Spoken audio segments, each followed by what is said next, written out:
Pri delavnici je sodelovalo 21 študentov s Fakultete za gradbeništvo in geodezijo ter 9 s Fakultete za arhitekturo. Delali so seveda ločeno, ker pač smo na dveh različnih lokacijah, smo pa mentorji poskrbeli za nekako interaktivno sodelovanje, tudi pač preko interneta in z raznimi razgovori. Vmes smo imeli eno vmesno predstavitev na občini.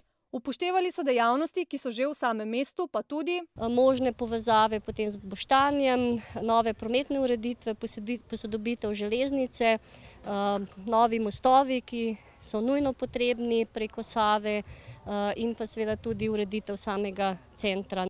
Vse rešitve ne bodo udejanjene, nekatere pa so uporabne, je prepričan župan. In nakazuje, kako se bo razvijala okolica, promet, družba, infrastruktura, in to so izzivi, ki jih dobimo strani študentov za lažje delo oziroma za lažje usmeritve tudi pri svojem delu, in veliko prinesejo v tej svobodi idej. Poleg razstave in predstavitve možnih rešitev so pripravili tudi strokovno monografijo v obliki e-knjige in krajši povzetek tega znanstvenega dela.